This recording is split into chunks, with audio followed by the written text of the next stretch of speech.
Welcome to Aaron Mahnke's Cabinet of Curiosities, a production of iHeartRadio and Grim and Mild. Our world is full of the unexplainable. And if history is an open book, all of these amazing tales are right there on display, just waiting for us to explore. Welcome to the Cabinet of Curiosities.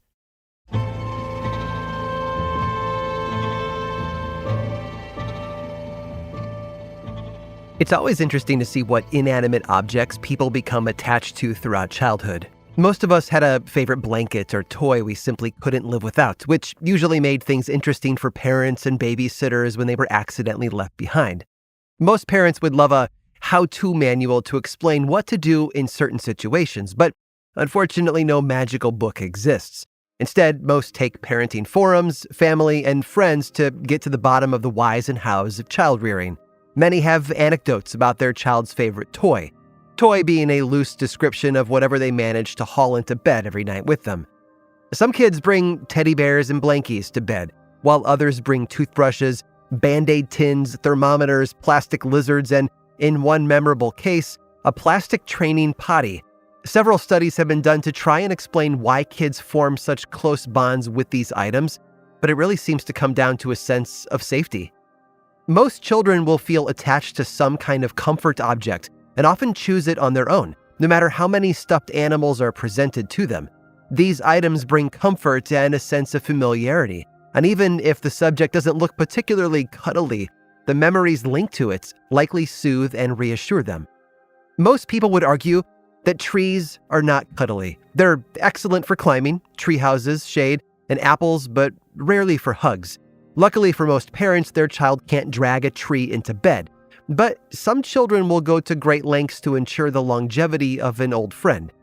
This story starts with an oak tree, a white oak to be precise, which was estimated to be almost 400 years old in the 1800s. The oak tree lived in Athens, Georgia, on property that belonged to the Jackson family. The Jacksons were an institution in Georgia.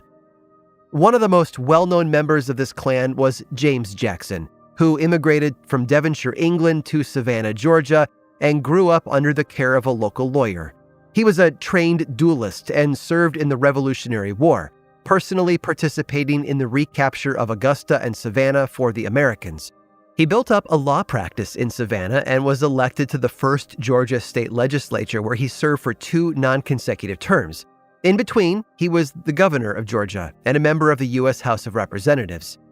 James married Mary Charlotte Young, and the couple had 5 sons, 4 of which followed him into public service.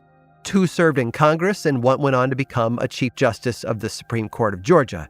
One son, Colonel William Henry Jackson, was a professor at the University of Georgia. Now, not much is known about William Henry Jackson, but plenty has been speculated. For example, no one knows where the title Colonel came from, as he didn't have any record of military service. With no family tree publicly available, no one actually knows where he fell in the pecking order of the Jackson brothers, or if he held government office like many other members of his family. Most frustratingly, though, no one knows how he came to be so sentimental about a tree. Some guess that he grew up on the same property that the oak tree had been growing on since at least the 1500s. That he had fond memories from a childhood spent climbing its branches and laying out under the shade it provided. Or maybe Jackson bought the property as an adult and enjoyed walking underneath the oak tree when he could get away from the university.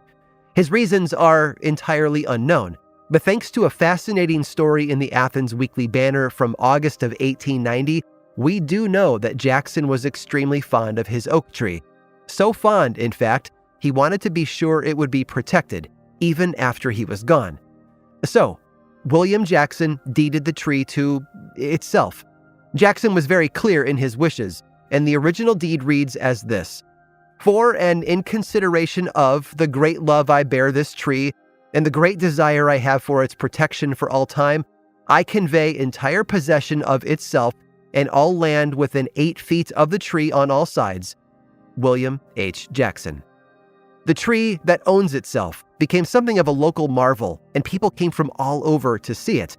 It flourished throughout the 1800s, but by the early 1900s wasn't doing too well. It was struggling with erosion and was damaged in an ice storm in 1907, but the town refused to let it go. A man named George Foster Peabody paid for restoration work, including new soil and even a tablet placed at the site to tell visitors about it. Unfortunately, despite best efforts, the killing blow came on October 9th of 1942 when the tree was blown over in a windstorm. The plot the tree once sat on stood empty for 4 years because honestly no one knew quite what to do, until the Junior Ladies Garden Club of Athens stepped in and proposed planting acorns from the original tree on the site. On December 4th of 1946, the son of the tree that owns itself was planted and is growing strong to this day. And hey, I recommend stopping by if you're ever in Georgia. It's really something that you have to see to believe.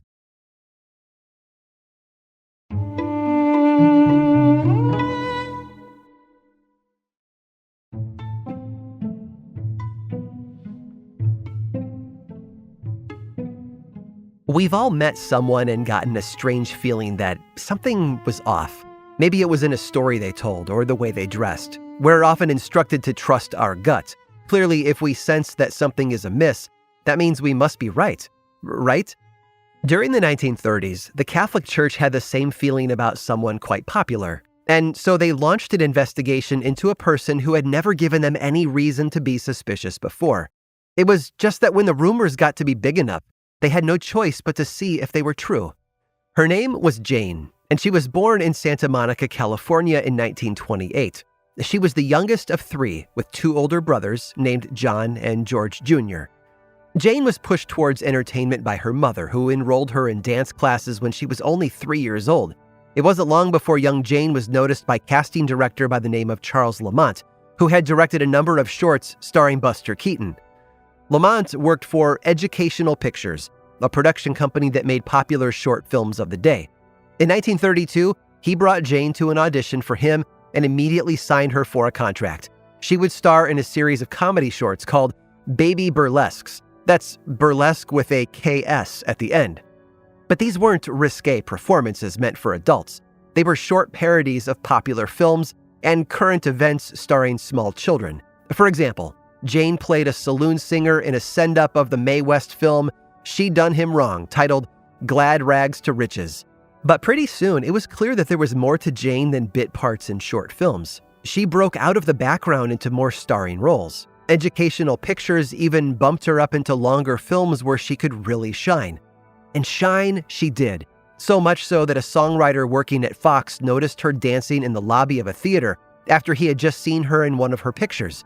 He invited her to screen test for a new movie being made at Fox. And she nailed the audition, and not only won the role, but also a contract with the studio. She went on to make a number of films at Fox, which had her singing and dancing in wholesome pictures the whole family could enjoy. Over the next several years, Jane became a certified star, appearing alongside the likes of Gary Cooper and Carole Lombard, and that's when the rumors started to appear.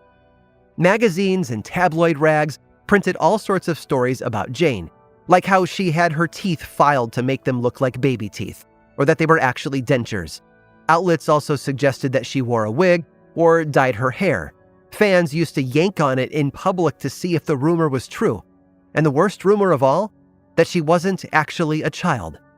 According to some media outlets, Jane was really a 30-year-old little person, and she was fooling everyone. Clearly, no one could have achieved such celebrity so young. It must have been a trick. So eventually, the Vatican got word of these allegations, as they had become prevalent across Italy and Europe. The church decided to get to the bottom of them and sent Father Silvio Massante to visit Jane and her family. He interviewed the starlet, asking all sorts of questions about her upbringing and who she was. He also confirmed for them the rumors back home in Italy that Jane was really a 30-year-old person. Well, Jane didn't know what to say. She was shocked. After the interview was over, Father Massante determined that she was not, in fact, a person of short stature, and that was the end of the investigation, and for the most part, the rumors as well. Shirley Jane Temple went on to have a film career until 1949, when she left the movies behind for a stint on television until the 1960s. After the cameras stopped rolling, Shirley got into politics. She became a U.S. ambassador to Ghana an ambassador to Czechoslovakia, and served on various boards of directors for companies like Disney and Bank of America. Shirley Temple was much more than a child star. She just wasn't 30 years old at the height of her career. I hope you've enjoyed today's guided tour of the Cabinet of Curiosities. Subscribe for free on Apple Podcasts or learn more about the show by visiting curiositiespodcast.com. This show was created by me, Aaron Mahnke, in partnership with How Stuff Works. I make another award-winning show called Lore, which is a podcast, book series, and television show, and you can learn all about it over at theworldoflore.com. And until next time, stay curious.